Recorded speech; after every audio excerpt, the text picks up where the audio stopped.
What is going on? What's going on? We back, man. We waiting for Coach Gary Goodheart to come on. Coach Gary Goodheart just finishing up his classical football game.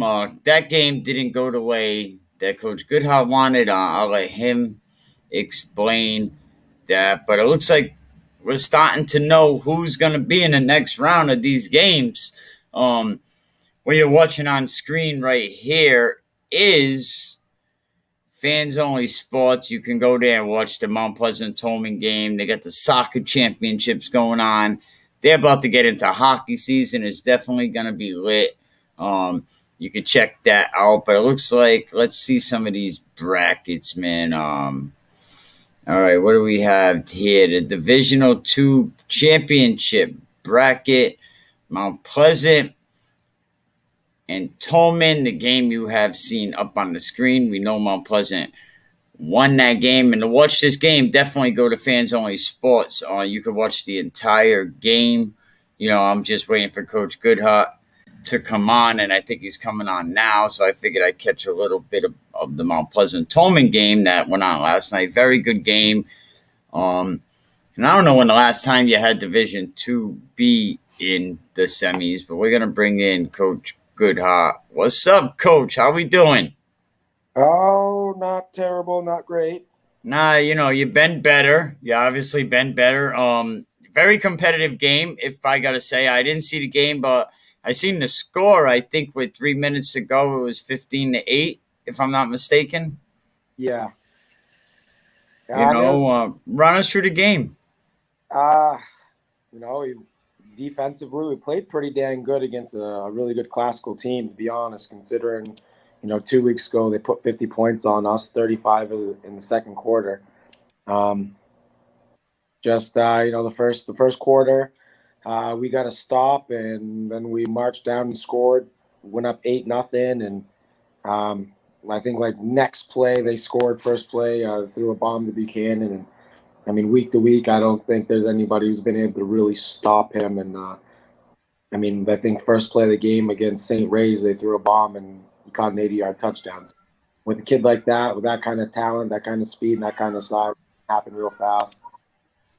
We were up 8-6 for quite a while, and we're really just trying to play bend but don't break defense, and got a bunch of stops, and we moved the ball, and then they held us a couple good times, and we had to punt, and fortunately we didn't have any block punts this week. The last time we played, and they blocked one that was in devastating fashion.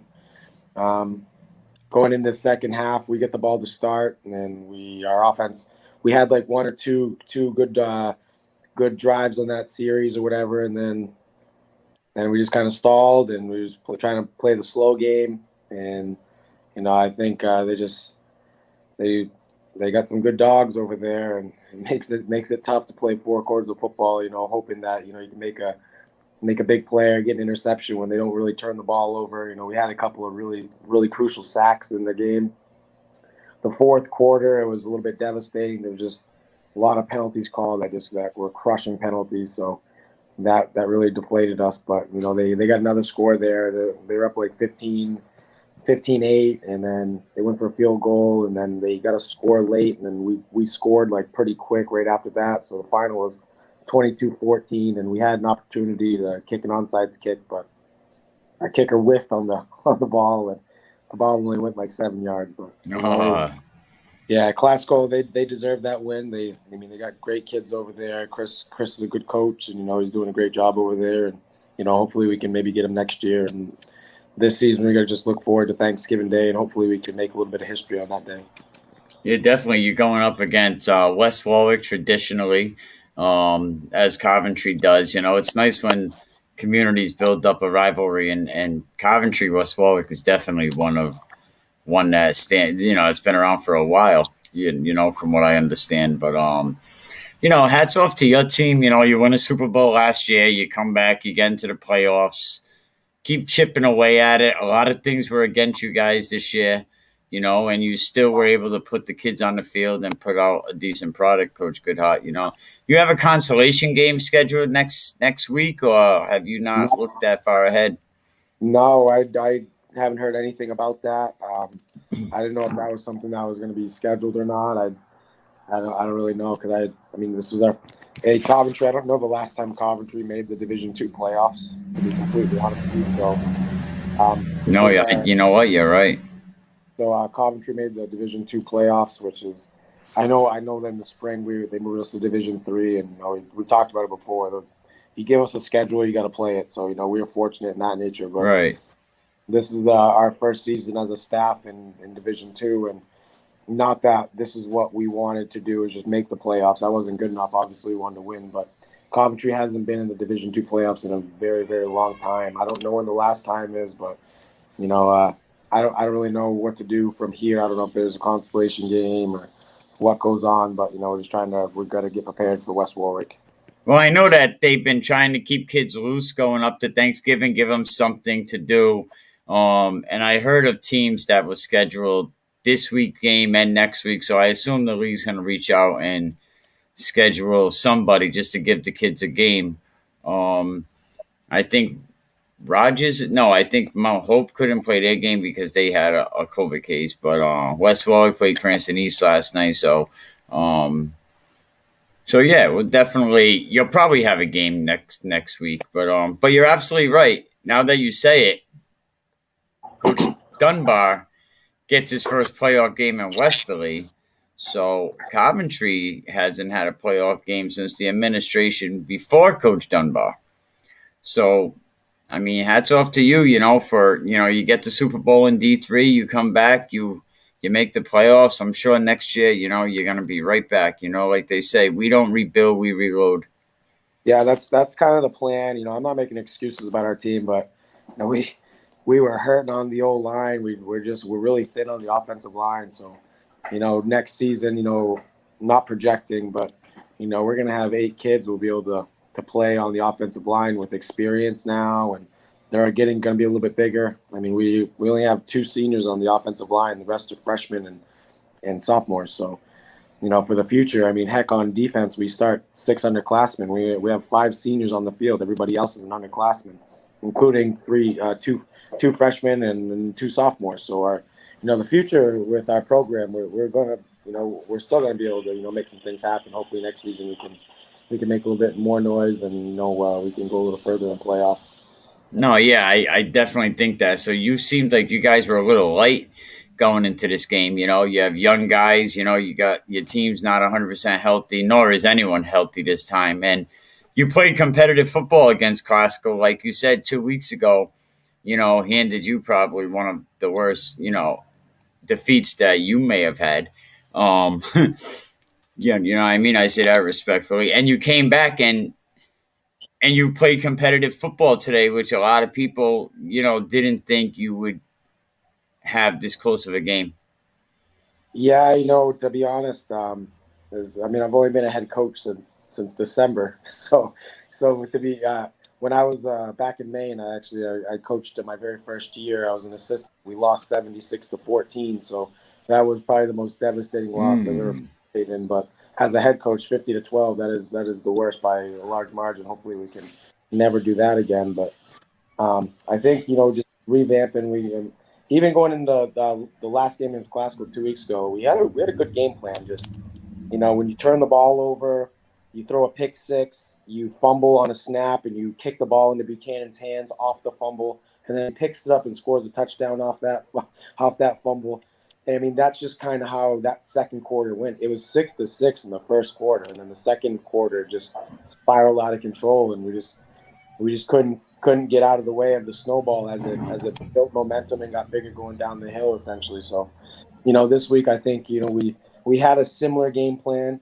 I think we had a little bit of a different mentality and we were a little bit healthier. So coming into this week, we were able to execute our defensive game plan a lot better, and offensively we just couldn't get the ball moving. With not making excuses again.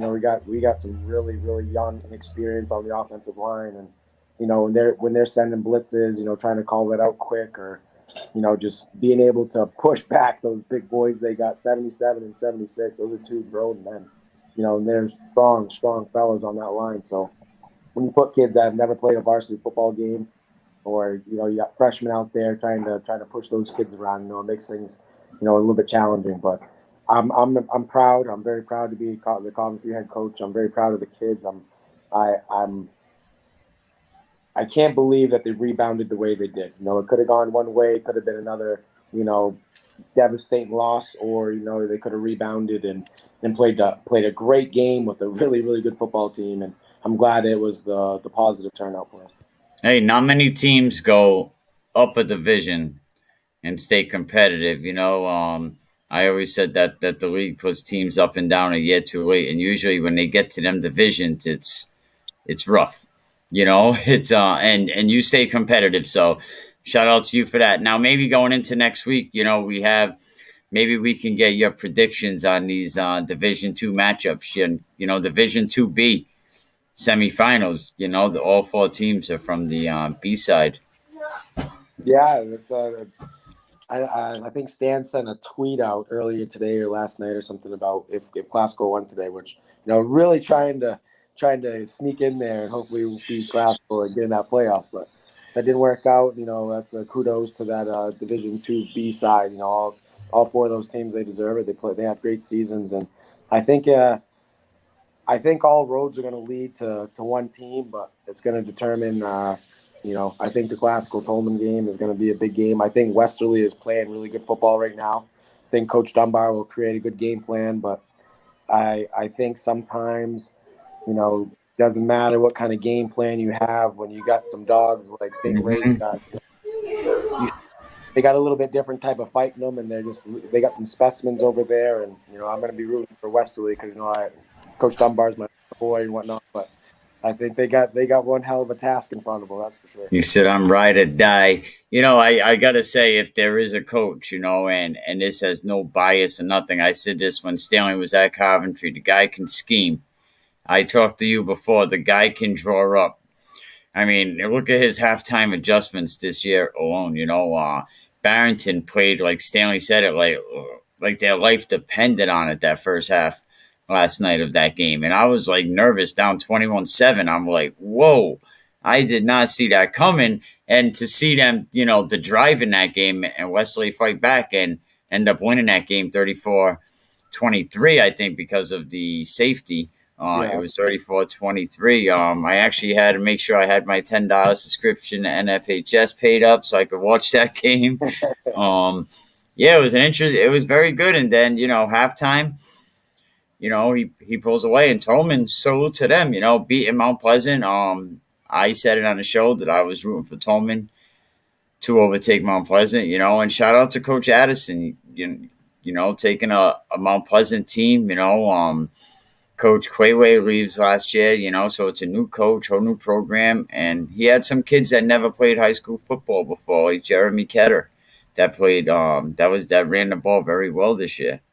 Is that number 11? It possibly is, yeah. He had a big game against you guys, I believe. Yeah, that's got to be that number 11 kid. He's got the incredible burst. I think he's a senior. I was talking to Jay, and Hmm. that number 11 kid. He's not the biggest guy in the field by any means, but his first step is unreal. You have to see it in person to see his first step is unbelievable. He gets through that hole so fast, especially for a kid who's never played football before. Yeah, that is kudos to Coach Addison for Yeah, he taking is number 11. Jeremy Ketter, Mount Pleasant. Total rushing yards 304 on the season, so he made top 8, I think, for max preps. Well, I mean, you got Deuce. I mean, when you got a kid like Deuce can run the ball at any given time and make chicken Special. out of some chicken poop. So he does a great job. I'm pretty sure Deuce Addison is one of the. He's got to be top 15 rushers, and he's easily top 3, top 4 passers on max prep. So when Number you got a kid, 9, Deuce Addison at 535 yards. yeah, I was gonna say I know, like, we're just watching the way he moves and the way he gets outside. He can make a crap play turn into the most beautiful run you've ever seen, because it's just, I'm pretty sure it runs like a 4.5 340, something like that. So I mean, when you got that kind of speed and you're able to get to the alley that quick, a lot of good things happen. I mean, Mount Pleasant has great athletes over there. They always have great athletes. A few years back, they had that Frederick Malay kid, 195 pounds, running a 4.49 40. Good luck catching him. They had Yeah. that wide receiver. Rhode Island's version of damn Julio Jones out there, just throwing the jump ball to that kid. And then they had the offensive lineman. I don't remember his name, but he's number 53. We had three kids, triple team on him almost every play, and he got through and just throwing kids around like they're little rag dolls. So And now they they got a have new field, beautiful field now, facility. absolutely, yeah. Really nice. A lot of history behind that place. And you have Jaden Cannavale with 806 yards, plus whatever he got on today's game. Yeah, I think with his receiving yards and how he had a pretty decent game today. I don't think he had 100, but it was above 70, I think. So I think with his receiving yards, and I mean he broke 1,000 all-purpose yards, which I don't remember the last time we had one of those in Coventry. It's not since I've been here, 4 years. We haven't had an 1,000-yard all-purpose kid. But Jaden, not to mention, just being a good football player. The kid carries like a 4.7 GPA, and he's good. Right now he's looking to go to West Point, so that's where he's been going to do. So he's going to end up being an officer and doing something great for the country. What are they giving them guys in Coventry? Will Turner was sporting a 4 point some Nine, odd. 4.9. These two kids combined, they're like a Nikolai Tesla level stuff. Yeah, I mean, we got Nick Carpinello. He carries a 4.6. We Another got one. he carries a 4.8. He's number 6 in his class. We got Cam Veazey, who's the fastest kid I've ever coached. Straight line speed. Kid carries a 4.7. A bunch of these kids, like that's the thing that I'm really impressed and proud of most in Coventry is the kids are competitive on the field, but they're more competitive in the classroom. And I mean, each one of those kids, they don't. It's not like they're just doing their work to get by. They all want to be number one in their class. And when you have a group of kids like that on your team, it gives those younger freshmen, those seventh, eighth graders, gives something to look up to. But also, when you're competitive in the classroom, it just means you're a hard worker in total. So we got hardworking kids, and Yeah, because I you know could pass everybody's the eye test. You could pass the eye test and have shitty grades, and recruiters are like, "Oh wow, I like this kid," and then they find out he's sporting a 1.8, or he's struggling to get a 60, and you just got to put your name on the paper now to get a 60. yeah, like a kid like Nick Carpinello. I mean, yeah, I don't know how many people are on here have actually seen him in person, but I mean, he's 6 foot, 220 pounds. He's ripped up. He's got abs. I mean, he works out 2, 3 times a day. He's one of the hardest working kids I've ever met in my life. And not to mention, he's like top 30 in his class with a 4.65 GPA. So he's one of those kids that he busts his butt, and he's one of those Division I sleeper kids. I mean, he's because he's got such great grades. I mean, he's like a Brian Ivy League type. But if a kid like Will Turner don't get into Ivy League, I don't know that Nick will. But Nick is Right. one hell of an athlete. I hope he gets the right opportunities he deserves. You must have an overall great team GPA. Have you guys ever figured that out? I joke about it all the time. Some of the coaches give me hell about it because like some of our kids they're even though they got great GPAs, geez, and common sense does not exist in their brain. But we do. I would like to see what our team GPA is compared to the other football programs in the state. I know in the past they used to do like all academic. I mean, I'm not saying we want an award, but I mean, if our GPA is above and beyond, it'd be kind of nice for them to get recognized for that. I don't want recognition myself, but those kids, when they work hard in the classroom, a lot of times Hey, everything's more it's on them. tough to get an all division award. It everybody's always more concerned about what's going on in the field, but when you're kicking butt in the classroom, it'd be nice for those kids to get recognized for that. No, and I believe like a true all stater should be a combined package. You should have them grades in the classroom. A couple years ago, Coach Miranda did an academic challenge, a grade point challenge. If you got, he had a contest. Let's get everyone's GPA at the end. And if you got like a 4.0 or above, you got a lobster dinner. Oh, He went all the way down to prime rib, steak, and then there's cheeseburgers. And at the end of the year, they had a big cookout, and he kept his word. And we posted all the GPAs of the kids. Some kids we can't post them GPAs. what did Toronto eat? Did he eat a hot dog? He might have got a cheeseburger or a steak. I'm not really Oh, sure. you know. Uh, But they uh, had the overall team GPA, and I was like, that was actually smart. At the end, he said it cost him about 3 stacks, so it was like a $3,000 bill, for all yeah, them cuts, yeah. But a great I don't. idea. No, exactly. We're gonna get 99-cent menus for anyone that don't get a 3.0 GPA. The rest get TV dinners. Get a small fry. There you go, man. But Coach Goodheart, man, we'll definitely talk to you again soon. Congratulations to all your seniors moving on, sporting them GPA. I wish it went a different way, because I heard some buzz that your kids really wanted to see Coach Dunbar. Yeah, well, uh, that's not a lie. I think everybody in the community. I love Stan. I don't care. He went on to greener pastures. There's no hiding it. He had an opportunity, and Stan definitely had to make the best for the situation we're in. I mean, Coventry at the time, we didn't have damn sports, so the town they voted against it. So Stanley had to do what was best for him, and he made a decision, had an opportunity, and he seized the day on that opportunity. So I think obviously a lot of people, not only just the kids but in the town, I think they would love to see that. But right now, that's not really the in the hand.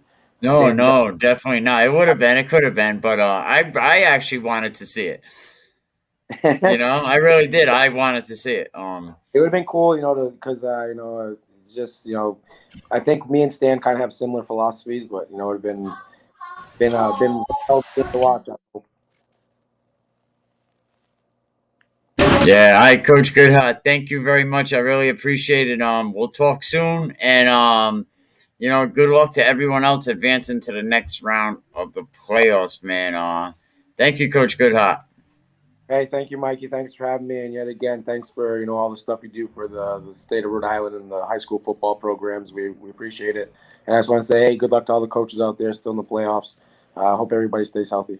And Coach, before I let you go, I want everyone to like. A lot of people don't know you're a disabled veteran. You served in our armed forces. I want to say thank you. For your service. Hey, my pleasure. I got to travel the world a little bit and got to do my part, serve the country. So I appreciate it. Thank you. Yeah, thank you. I kept forgetting to throw that in, but I wanted to say thank you. All right, yeah, we'll definitely talk soon, and thank you for the good words. Talk to you later, Coach Goodhart, Coventry Oaks. All right, I'll appreciate Coach Goodhart stepping in, man. On Gary Goodhart, tough game against Classical, and he kind of closed it out with, when I kind of brought up that, a lot of people in Coventry was talking about possibly, they wanted to see Coach Dunbar. They wanted to see Westerly, Coventry. That would have been great. I'm glad Coach Goodhart addressed that, but definitely go to Fans Only Sports. Some great games going on over there. Go check out this Tolman game that was on last night. You got a lot of Central games. And I also want to thank the people that make these programs possible, man. Coldwell Bankers, Coastal Homes. Shout out to Mark Wright, and definitely support people that support youth sports. Give Mark a call, 401-787-5203. Don't forget, this Tuesday night coming up, we're going to have Voice Sports back again, talking some of them topics that you don't usually hear people talking about. A lot of good games. Thank you, Coach Fortin, for coming on. Now we are going to have a Division 2B playoffs in Division 2. Very interesting, man. A lot of rumbling going on over there in North Providence, man. They don't want a football field. They said, can't the cats and dogs get love too? Yeah, we're going to talk about Division 3 coming up. Everyone makes the playoffs, but there's nowhere to sit at Pilgrim. We're definitely going to get into that, man. But I appreciate everybody. It's gone. Did you hear that? I go hard in the streets. I'm the heart of the streets.